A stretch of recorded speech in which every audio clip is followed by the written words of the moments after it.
On October 17, 2017, Electronic Arts announced that Visceral Games, best known for developing the Dead Space franchise, was being shut down. Their Star Wars project, codenamed Ragtag, that was in development was all but cancelled. At the time, Electronic Arts Executive VP Patrick Soderlund explained their decision in a statement saying that the game was shaping up to be a story-based, linear adventure game, and claimed that throughout the development process they were testing the game concept with players, listening to feedback about what and how they want to play, and closely tracking fundamental shifts in the marketplace. But it became clear that to deliver the experience that players will want to come back to and enjoy for a very long time to come, they needed to pivot the design. It would be revealed that a development team from across EA Worldwide Studios would take over development of the game, led by a team from EA Vancouver. But as revealed later on, the only things that were being saved was some of the assets created, and the overall vision for this game was dead. It's important to note that only about a week after this announcement, there was widespread worries that this was a sign of single-player games dying, in which Patrick Soderlund had this to say: "This truly isn't about the death of single-player games. I love single-player, by the way," or story and character-driven games. "Storytelling has always been a part of who we are, and single-player games will of course continue." He would further add that at the end of the day, this was a creative decision.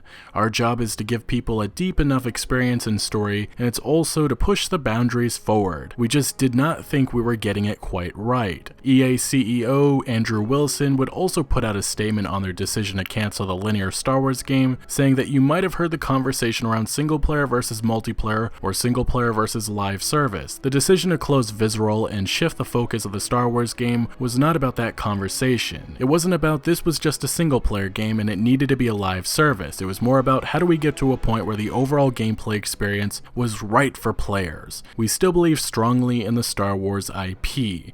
But to the end of November 2017, Electronic Arts CFO Blake Jorgensen pretty much told us the real reason why. Speaking at a conference, Jorgensen said, "As we kept reviewing the game, it continued to look like a much more linear game, which people don't like as much today as they did 5 years ago or 10 years ago." Jorgensen would then further contradict Soderlund's claim that this was a quote creative decision by saying that it was an economic decision at the end of the day. Furthermore, he would add that he thought about how many copies the game would have to sell, and he determined that Electronic Arts probably would not be able to reach that unspecified mark. Next, saying you gotta cut the bridge when you realize you can't make a lot of money on something. Additionally, adding that he is a big believer in sunk costs. Now this brings us to Amy Hennig, who is the creative director on this game. There has been multiple reports on the fact that this project's development was extremely rocky and that Amy Hennig has been pretty difficult to work with. If you aren't aware, Hennig is best known for being the writer and director for the first 3 Uncharted games, as well as her work on Uncharted 4, but she left in early development in 2014 and joined Visceral Games to work on their Star Wars game. There's been a lot of question marks on what she thought of EA's decision to cancel her Star Wars project, and recently, she finally opened up a bit. Polygon had Sean Vanneman, founder of Campo Santo, and Amy Hennig sit down and discuss the present and future of video game storytelling. Within this discussion, Amy Hennig discussed her canceled project and claimed that single-player games face a huge problem, saying, "I think we're in an inflection point right now. Obviously, what happened with our Star Wars project did not come out of the blue. A lot of too dramatic articles were written about it, the death of linear story games and all that kind of stuff. But look,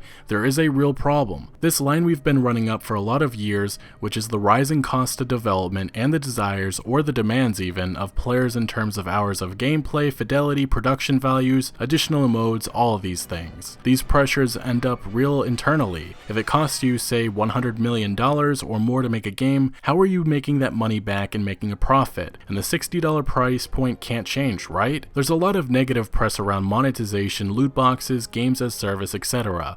But these things are trending now in this industry, especially for large publishers, as an answer to the problem of rising development costs. Budgets keep going up, the bar keeps getting raised, and it's starting to make less and less sense to make these games. There's also this trend now that as much as people protest and say, "Why are you canceling a linear story-based game? This is kind of the game we want," people are not necessarily buying them. They're watching somebody else play them online. Later on, she would also discuss her frustration with not seeing a game of hers released for a very long time, saying, "I have not had something published since 2011, and it's killing me.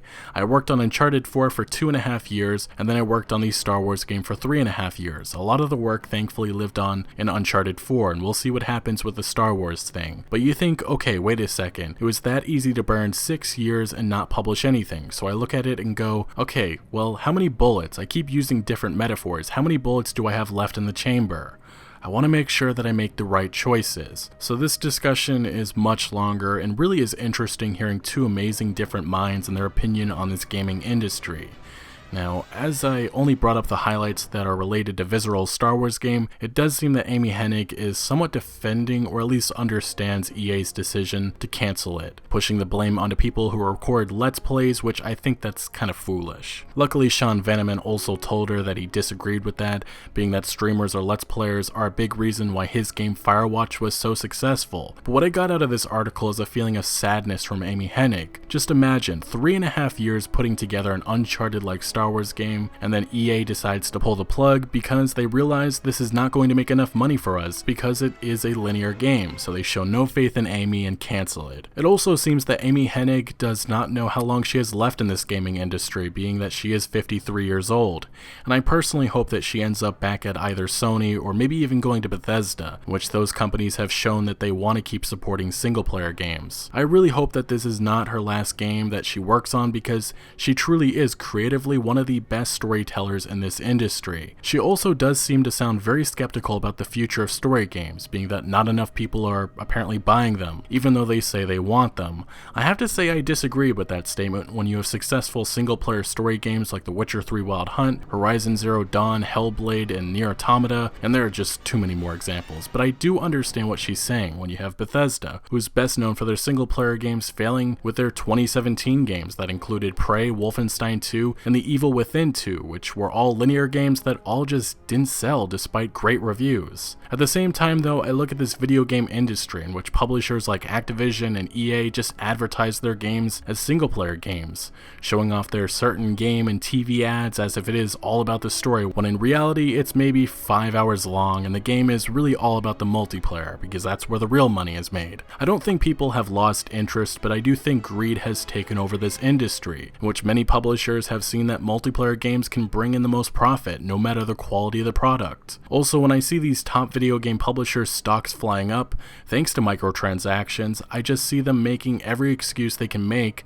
not to make a single-player only game. Some of these big publishers have long avoided paying taxes as well. There's just so much greed in this industry right now. So while development costs may be rising, you have publishers like EA whose earnings are hitting record highs. And when they see how much money they can make off of microtransactions, of course they decide to pass on the single-player experiences. So when Amy Hennig says that games as a service is an answer to the problem of rising development costs, I think that's true and not true. I just see many publishers wanting their own Grand Theft Auto Online or FIFA, which have racked in billions of dollars off of microtransactions. And they use that very excuse that rising development costs is why every single game they release has to be focused on multiplayer and focused on microtransactions. But at the end of the day, everything comes down to money, and a linear game offers few ways other than the $60 purchase to make money, and that's why in this day and age, the multiplayer focused games can be advertised as a single player game and still include loot boxes, day one DLC, season passes, and so on and so forth. Just a lot more opportunities to turn a $60 purchase into much more. Look at games like Grand Theft Auto Online and FIFA, in which some players probably have invested hundreds if not thousands of dollars, which is now what all the big publishers wish to take advantage of. I'll finish this video and wrap things up by saying that linear games will always have a place. Whether that's in AAA gaming though can be debated. Unfortunately for Visceral Games, they were never able to jump on the games as service model, which is why ultimately EA saw no use in keeping them alive. What happened to Amy Hennig and her Star Wars project is disappointing, but it also is not at all surprising when you consider what is happening to this video game industry right now, and the shift to games that can feature more avenues of revenue besides the initial purchase of said game. Originally, back when Visceral Visceral was announced to be getting shut down, Electronic Arts put out a statement that they were in discussions with Amy Hennig about her next move. It seems that at least right now, Amy is completely done with this project and is either going to retire or go somewhere else. I'll say it again, but I really hope this is not the end for her. Unfortunately though, she and many other people who have been in this industry for a very long time recognize things are changing rapidly as this industry